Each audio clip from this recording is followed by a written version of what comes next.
दोस्तों, आज की कहानी बड़ी ही धार्मिक और मार्मिक है। आज हम आपको इस कहानी के माध्यम से बताएंगे कि भगवान को एक मामूली से चोर ने एक चाकू दिखाकर कैसे लूट लिया और भगवान उस चोर से डरकर अपने आप को लुटा भी दिए थे। तो चलिए दोस्तों, बिना देर किए अब हम इस कहानी को शुरू करते हैं। दोस्तों, इस कहानी को बीच में छोड़कर ना जाइएगा। लास्ट में इस कहानी से जो सीख मिलेगी, एक गांव में एक पंडित जी थे। वे रोज घर जा जाकर भागवत गीता का पाठ करते थे। एक दिन उन्हें एक चोर ने पकड़ लिया और कहा, तुम्हारे पास जो कुछ भी है मुझे दे दो। तब पंडित जी बोले कि बेटा, मेरे पास कुछ भी नहीं है। तुम एक काम करना, मैं यहीं पड़ोस में जाकर भागवत गीता का पाठ करता हूँ। वो यजमान बहुत दानी लोग हैं, धनी लोग हैं। जब मैं कथा सुना रहा हूँगा तब तुम घर में जाकर चोरी कर लेना। चोर मान गया और पंडित जी जैसे ही कथा शुरू किया, घर के लोग कथा में मग्न हो गए तो चोर ने वहां से कुछ धन चुरा लिया और वह धन लेकर चला गया। अगले दिन जब पंडित जी वापस कथा सुनाने जा रहे थे तब वो चोर भी वहां पर आ गया। जब पंडित जी उसको देखे तो वो मन में सोचने लगे कि ये तो मेरे पीछे पड़ गया है, इससे किसी भी प्रकार से मुझे पीछा छुड़ाना होगा। तो अपना पीछा छुड़ाने के लिए उन्होंने ऐसी एक बात बनाकर बोल दी कि यहाँ से मिलो दूर एक गांव है वृंदावन, वहाँ एक लड़का रोज आता है जिसका नाम कान्हा है। वह हीरो जवाहरातों से लदा रहता है, माणिक मोती पहने रहता है। अगर कोई उसे लूट लेता है तो उसको लूट लो, एक दिन में ही तुम इतना धन कमा लोगे कि तुम्हारी 7 पुश्त बैठ कर खाएगी और तुम्हें रोज रोज चोरी भी नहीं करना पड़ेगा। चोर ने पंडित जी की बात को सुना तो पंडित जी से पूछा कि वह वृंदावन के गांव में कहाँ मिलेगा।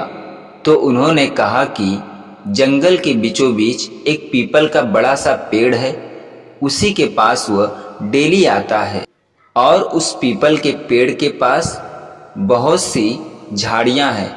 चोर ने ये सुना और खुशी खुशी वहां से चला गया। वह चोर अपने घर गया और अपनी बीवी से बोला कि आज मैं एक कान्हा नाम के बच्चे को लूटने जा रहा हूँ, मुझे रास्ते में खाने के लिए कुछ बांध कर दे दो। पत्नी ने कुछ सत्तू उसको दिया और कहा कि बस यही है।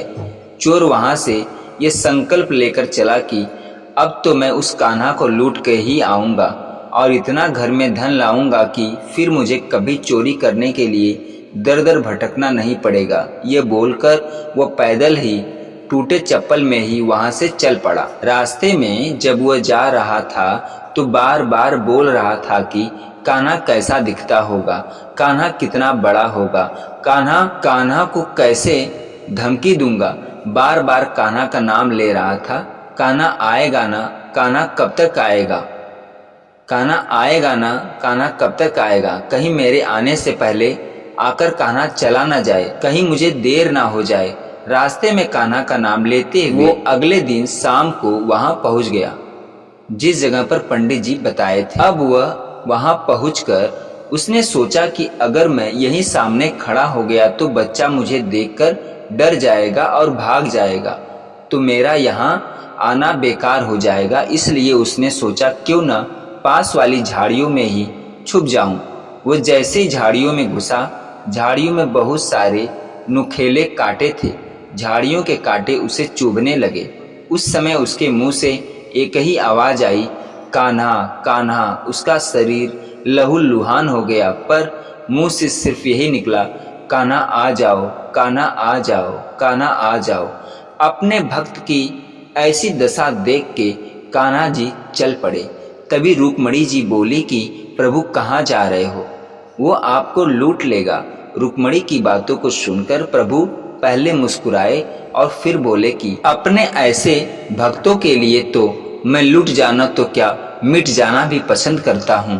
ठाकुर जी बच्चे का रूप बना के आधी रात को वहां पहुंच गए जहां पर वह चोर उनका इंतजार कर रहा था और बार बार कान्हा आ जाओ, कान्हा आ जाओ पुकार रहा था। वह जैसे ही पेड़ के पास पहुंचे, चोर झाड़ियों से उनको देखा। वह देखा कि कान्हा सच में पंडित जी ने जैसा बताया था वैसा ही वह हीरे मोती जवाहरात से लदा हुआ है। यह देखकर वह मन ही मन बहुत खुश हुआ, मन ही मन हर्षाया और चोर एकदम से बाहर आ गया और उन्हें पकड़कर बोला, ओ कान्हा, तूने मुझे बहुत दुखी किया है। तेरे वजह से देख रहा है मैं कितना लहूलुहान हो गया हूँ, कितने कांटों ने मुझे चुभे हैं मेरे शरीर में।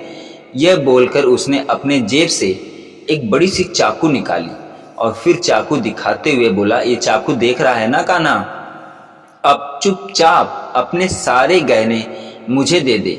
कान्हा जी ने हंसते हुए उससे बोले कि देखो, तुम मुझे अपने चाकू से कोई नुकसान ना पहुंचाना, मैं तुमसे डर गया हूँ, तुम मेरे पास से सारे गहने ले लो।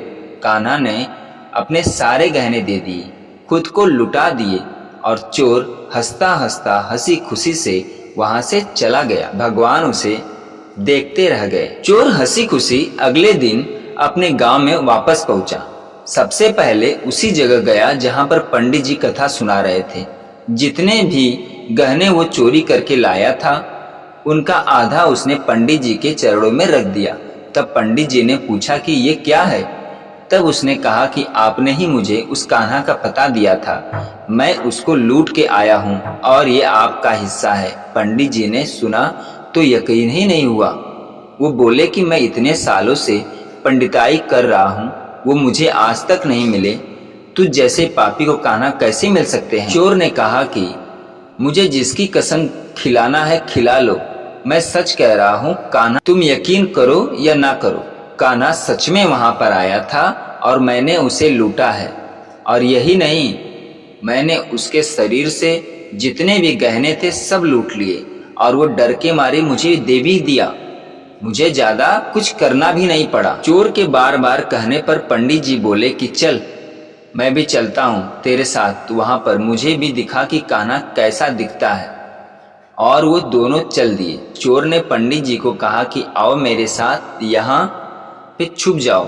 दोनों का शरीर फिर वापस कांटों की वजह से लहूलुहान हो गया और मुंह से बस एक ही आवाज निकल रही थी दोनों के, कान्हा आ जाओ, कान्हा आ जाओ, कान्हा आ जाओ। ठीक मध्य रात्रि के समय कान्हा जी बच्चे के रूप में फिर वहां आए। दोनों झाड़ियों से बाहर निकल आए। पंडित जी की आंखों में आंसू थे, वे फूट फूट कर रोने लगे। चोर के चरणों में गिर गए और बोले कि हम जिसे आज तक देखने के लिए तरसते रहे, जो आज तक लोगों को लूटता आया है, तुमने उसे लूट लिया। तुम धन्य हो, आज तुम्हारी वजह से मुझे कान्हा के दर्शन हुए हैं, तुम धन्य हो। दोस्तों, इस कहानी से सीख मिलती है कि हमारे कान्हा अपने सच्चे भक्तों के मन को पढ़ लेते हैं, मन को जान लेते हैं और भक्त की सारी इच्छाओं को पूरी करने के लिए वह अपने आप को लुटा भी देते हैं, अपने आप को उसके लिए समर्पित भी कर देते हैं। तो दोस्तों, प्रेम से बोलिए जय श्री कृष्णा, जय श्री कृष्णा, राधे कृष्णा, राधे कृष्णा। दोस्तों, ये वीडियो कैसी लगी कमेंट में ज़रूर बताइएगा। अगर ये वीडियो आप लोग को अच्छी लगी हो तो चैनल को लाइक शेयर सब्सक्राइब जरूर कर दीजिएगा। पूरा वीडियो देखने और सुनने के लिए धन्यवाद।